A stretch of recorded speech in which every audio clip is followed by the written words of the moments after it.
দিয়ে দিলাম আর পজিটিভ দিব। মাঝখানে আমি একটা সুইচ ইউজ করবো, সুইচ, তাই না? এই সুইচটাকে আমি যখন অন করে দিব তখন কি হবে? এটা ক্লোজ সার্কিট, ক্লোজ সার্কিট। হ্যাঁ, তখন হবে হলো ক্লোজ সার্কিট। আবার যখন সুইচটাকে আমি এভাবে এটা এটা হলো ক্লোজ সার্কিট, ক্লোজ সার্কিট। আবার সুইচটাকে যখন আমি অফ করে দিব তখন কি হবে? এটা হলো ওপেন, তখন কি হবে? এটা ওপেন সার্কিট। ওপেন। বোঝা যায় জিনিসটা? জি। এই হলো ব্যাপার। যখন আমরা বলবো যে লাইনটা ঠিক আছে তখন কি বলবেন? ক্লোজ। ক্লোজ। ক্লোজ মানে কি? ওকে। ওকে।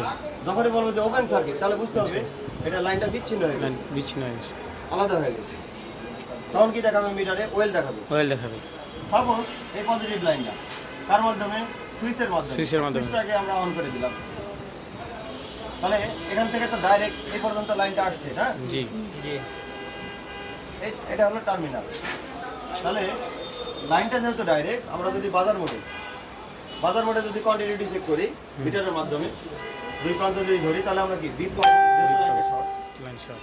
লাইনটা তো শর্ট, তাহলে বিপ দিবে না? জি। তাহলে আমরা বিপ পাচ্ছি, তার মানে কি লাইনটা ওকে। লাইনটা ওকে।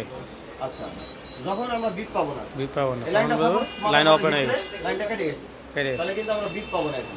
বিপ পাবো। তাহলে কি বলবো? Open open circuit. বুঝা গেছে জিনিসটা? সেই জিনিসগুলো অনেক সময় চেক করি, আপনারা দেখবেন।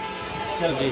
মানে সকালে যে রানা ভাইয়ের একটা নেটওয়ার্ক করে দিলাম, দুইটা লাইন ওপেন ছিল, কন্টিনিউটি আমরা মানে কন্টিনিউটিও পাইনি আবার ভ্যালুও পাইনি। তো পরে কি বললাম? সিপু খুলে কোন বল থেকে আসছে বিট পাইপে দেখে লাইনটা মানে আলাদা করে জাম্পার করে দিলাম, জাম্পার হয়ে গেল, হয়ে গেল।